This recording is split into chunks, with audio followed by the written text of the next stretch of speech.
Thank you, Graham, and good afternoon, ladies and gentlemen, and thanks, James, for the opportunity to come back and catch up with some old colleagues. It's been a little while. I thought the easiest way to talk about understanding next to skin comfort was to go through a little timeline and see how things were in the industry before and are in the industry after the CRC. So like all good timelines, we've got a BC, before the comfort meter, and AD, of course, is after the development and distribution of the comfort meter out into the industry. And this 7 years in the middle was a long 7 years, taking three brilliant little ideas and coming out with a commercial product at the end, which actually measures next to skin comfort. I want to look at it from the different perspectives of the supply chain.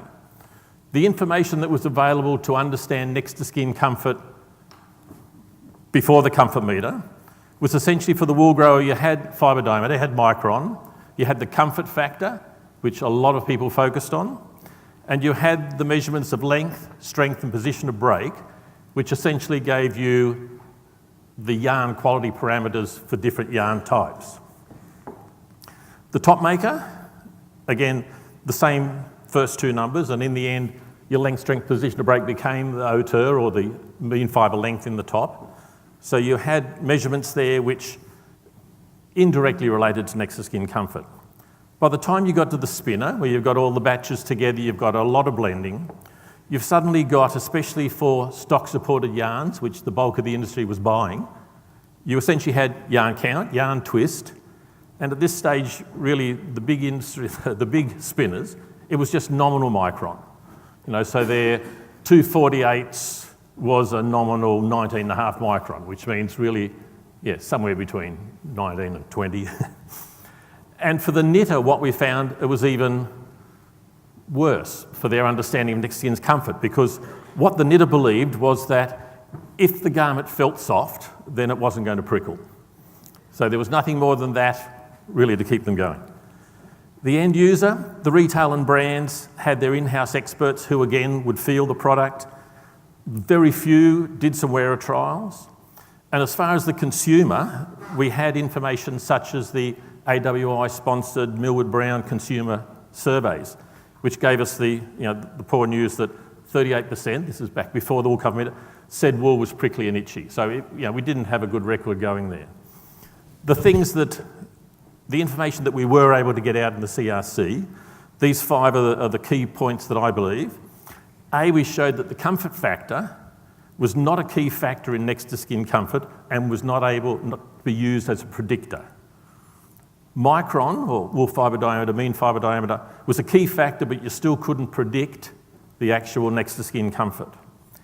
Yarn count and twist for the spinner were minor factors. They played a role, but again, from that information, you could not predict next to skin comfort. Knit structure the same.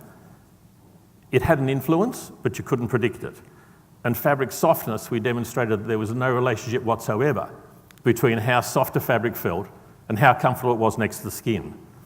So the thing that really came out of the CRC, which wrapped all that up, was the wool comfort meter, the physical machine you can see outside, which actually you are able to accurately predict the response of a consumer. So what has this done in the after development and distribution phase? Well, the wool grower has still got the same measurements. The top maker, again, the same measurements. But from the spinner onward now, we can make a measurement using the wool comfort meter to accurately predict how the garment will be felt by a consumer. And down towards the end users, the retailers and brands. Again, the wool comfort meter value should be the key factor in developing or understanding the fitness for purpose for next to skin products. They still need their in-house experts, and the wearer trials are just justifying the data they're getting from the comfort meter. The consumer, I don't know if there's been a recent consumer survey for wool, but it is something that I would look forward to seeing, especially in the next year or two, supported by the 12 wool comfort meters that are currently out being used by spinners, by knitters, by universities, by test houses around the world, giving the support to the industry to make all these measurements. And to make sure I've done the right thing by the scientists who did all the work back in the early days and developed or determined what actually caused prickle.